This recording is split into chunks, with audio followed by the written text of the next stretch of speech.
Backstitch.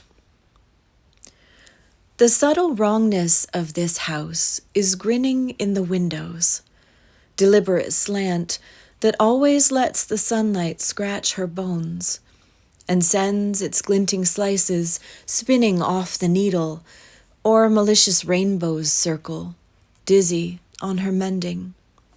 Points of light burning through the stitches in a photograph make her wary of the brightly glowing places on her skin.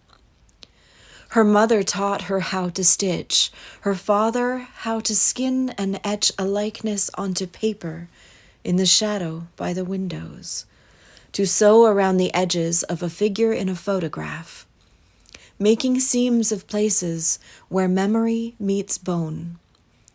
There are waterfalls of pages as she tries to do the mending. She holds them still like love notes impaled upon a needle. Dusty voices mumble through her present while the needle hems a foggy landscape to the borders of their skin. They argue, raspy whispers, when her hours fill with mending, and their color fades each time she leaves them by the windows. Her mother said, "You stitch these lines in white and make them bones. There's no other way to find the framework of a photograph." Her father said, "If you're brave enough to slice open a photograph, there's no other way to tidy up the mess than with a needle. And did you know that once they were all carved from sharpened bones?" There are places where their egress still leaves marks under her skin, like sepia voices pouring in with sunset from the windows, flooding with their old book smell the annals of the mending.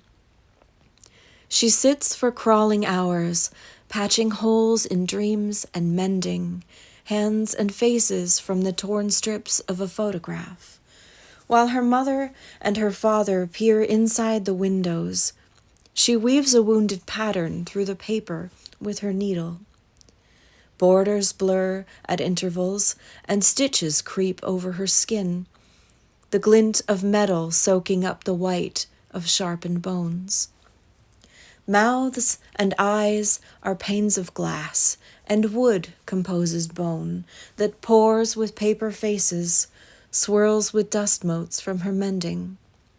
Her mother told her how to mark the patterns on their skin, with fragmentary lines of chalk suturing a photograph. Her father would remind her how to dip and pull the needle, but she blinks against the rainbows smirking at her from the windows. Bones may come unstitched and leave a stack of rotting photographs. A needle-trailing thread will always move toward the mending. Sometimes, she says, it breaks the skin, but often just the windows.